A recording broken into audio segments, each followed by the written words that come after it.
আজানের সময় শয়তান পালায় কেন? রহস্য জানুন।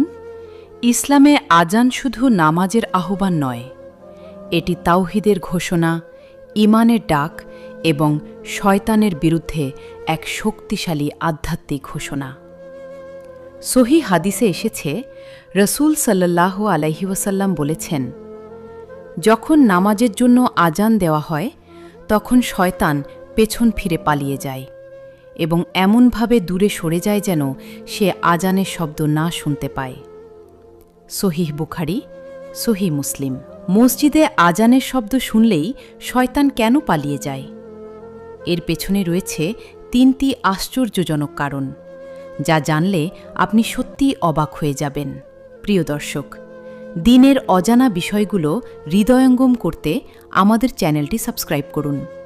আপনার একটি সাবস্ক্রাইব দ্বীনের বার্তা ছড়িয়ে দেওয়ার পথে আমাদের অনুপ্রেরণা। এবার আসুন সেই 3টি আশ্চর্যজনক কারণ জেনে নেই। 1. মুয়াজ্জিন যখন আজান দেয় তখন শয়তান পিঠ দেখিয়ে পালায় ও আজানের স্থান থেকে অনেক দূরে চলে যায়, যাতে আজান শুনতে না পায়। এর বাহ্যিক অর্থ হল, শয়তান ইচ্ছাকৃতভাবে পশ্চাৎ বায়ু বের করে, অর্থাৎ বাতকর্ম, যাতে আজান শোনার পরিবর্তে তার বের করা শব্দই সে শুনতে থাকে। অথবা সে আজানকে অবজ্ঞা করে এরূপ করে, যেমন বেকুবরা করে থাকে।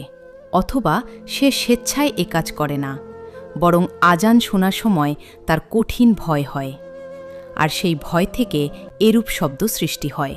অথবা সালাতের পবিত্রতার মোকাবেলা নাপাক পেশ করার জন্যে সে এরূপ স্বেচ্ছায় করে।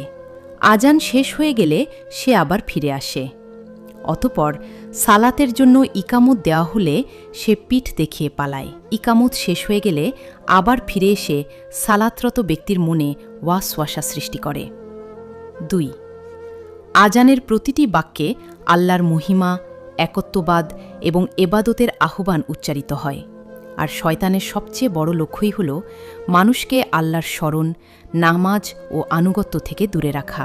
যখন চারদিকে আল্লাহু আকবার, আশহাদু আল্লা ইলাহা ইল্লাল্লাহ, হাইয়া আলাস-সালাহ এই কালিমাগুলো ধ্বনিত হয়, তখন শয়তানের কুমন্ত্রণা দুর্বল হয়ে পড়ে। তার প্রভাব